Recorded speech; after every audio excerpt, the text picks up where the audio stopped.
அலைக்கும் வரஹ்மத்துல்லாஹி வபரகாத்துஹு. உங்கள் அனைவரின் மீதும் ஏக இறைவனின் சாந்தியும் சமாதானமும் உண்டாகட்டுமாக. சிந்தனைக்கு சில மணித்துளிகள்.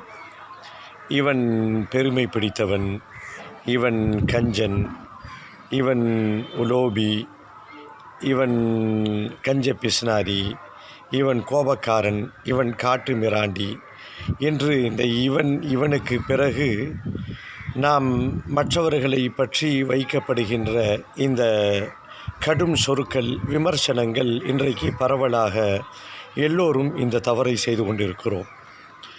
மற்றவர்களை பற்றி கணிப்பதற்கோ, மற்றவர்களுடைய அந்த குணத்தை எடுத்து அதை பரப்புரை செய்வதற்கோ நமக்கு எந்த அதிகாரமும் தரப்படவில்லை. இது ஒரு பொதுவான நீதி. நாம் ஒன்றை குற்றச்சாட்டாக வீசுவதற்கு முன்பாக அதனுடைய எல்லா நிலைகளையும் நாம் சரியாக அனுமானித்து வீசுகிறோமா என்று பார்த்தால் இல்லை. ஒருத்தர் கஞ்சம் அப்படின்னு ஒருத்தரை நாம் சொல்லுவோம். நீங்கள் அவரை பார்த்த ஒரு பகுதியை வைத்து நீங்கள் கஞ்சன் என்று சொல்வீர்கள்.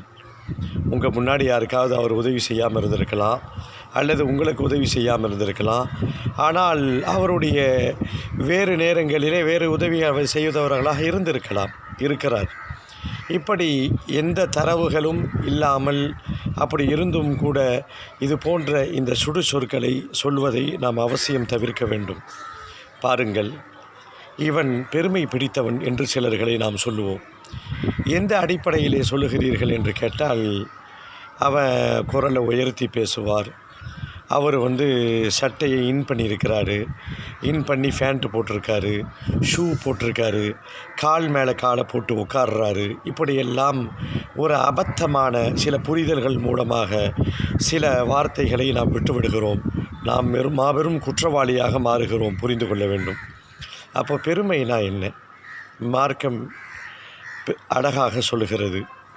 ஒருத்தன் நல்ல ட்ரெஸ்ஸு போடுறாரு, நல்ல ஆடை அணிவதின் பெருமையினுடைய அடையாளம் அல்ல.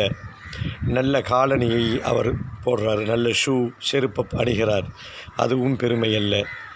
நல்ல வீடு கட்டியிருக்கிறார், பெருமை அல்ல. அப்போ பெருமைனா என்னன்னா, மற்றவர்களை கேவலமாக நினைப்பது, மற்றவர்களை கொஞ்சம் இழிவான பார்வை கொண்டு ஓரக்கண்ணிலே பார்ப்பது, இது பெருமை.